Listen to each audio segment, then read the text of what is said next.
Hi everyone. I'm just going to start with a very short presentation outlining a couple of ways in which I've been thinking about GPS for a little while now, which hopefully should also try and frame today's presentations.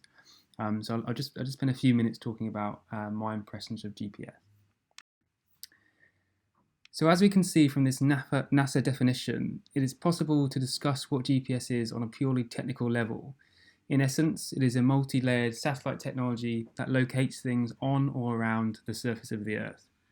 But as a technology now embedded in social life, it's difficult to see the value in such a neat definition beyond engineering speak. It doesn't really tell us anything about how or why it is used.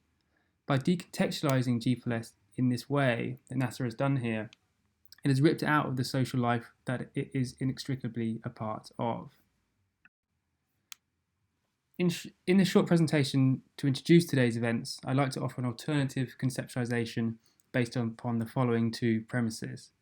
Firstly, GPS is a technology that is always already social and political, and secondly, GPS is always already situated in our ways of seeing the world, which is ultimately a question of power. Of course, GPS does not actually locate us in the world. It treats us as mappable objects and not people. It locates the devices we use and only ever gives us a partial view of what it's like to be in the location represented on the screen.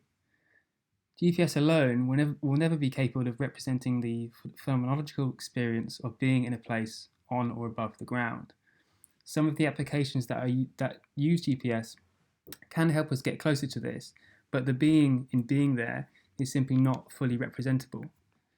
What is represented on the screen, as I think Claire, my collaborator, would agree, is an abstract and only real in the sense that we believe it to be real.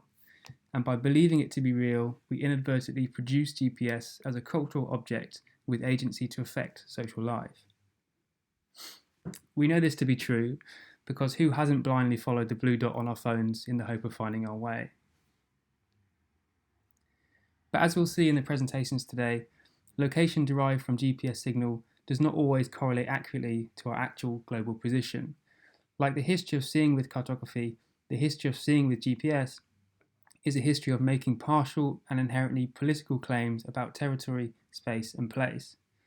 In reality, both cartography and the GPS technology that has become central to it are never able to make fully accurate claims about what they purport to see. Nevertheless, as has been evident throughout history, we place great trust in their cartographic representations of territory, space, and place, and these representational claims get folded into our social lives and go on to shape our everyday practices. This brings me to my second point. Ultimately, who sees and acts with GPS is not a question of technology, but rather a socio-technical question about power and technology and who can wield it to what effect. In this regard, I borrow from the likes of John Berger, Doreen Massey, and Gillian Rose, and their ways of seeing art, space, and representations. Central to their arguments was that viewing the world through the lens of representations is ultimately a question of power and the dynamics of power, all of which are subject to shift in any given moment. The accessibility of GPS since 2000 and the subsequent smartphone revolution has meant that many more of us can wield power through GPS than ever before. We can keep track of ourselves and our loved ones and empower ourselves and our communities to put things on the map that were historically left off it. We can even win arguments over which way is the right way on those excursions across unknown cities in distant lands. When we load up that mapping app or turn on that navigational system, we are realizing the potential of GPS as a technology representation to make powerful action in our social world. And yet, not all power is equally distributed. It's true that GPS in our smartphone has gone some way to upsetting the power dynamics of seeing with GPS over the last 20 years.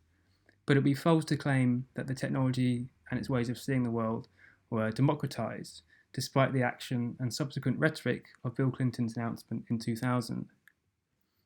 This is largely because the hardware and platforms on which the everyday user can use GPS remain in the hands of a large few companies, who have great control over the parameters of how GPS sensors can be used and how GPS data can be collected and used.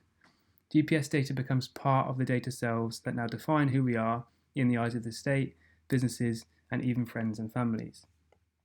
It is also because those in power, be it those in national governments or those that they claim to hold power in localities, find ways to maintain their position of power through discourses that they control. We can see this clearly when amateur GPS projects are ignored by national and local authorities, or when parents demand that their teenage children turn on location sharing when they go out to meet friends. That said, and this is sort of my final slide, power is and always has been contested. So that doesn't mean people should not continue to challenge whose view of the world through GPS is legitimate and whose view is not. And in many ways, continuing to challenge the dominant ways and discourses of seeing with GPS is an important task today, especially as location-based data continues to function as one of the primary ways in which people, things, and processes are viewed.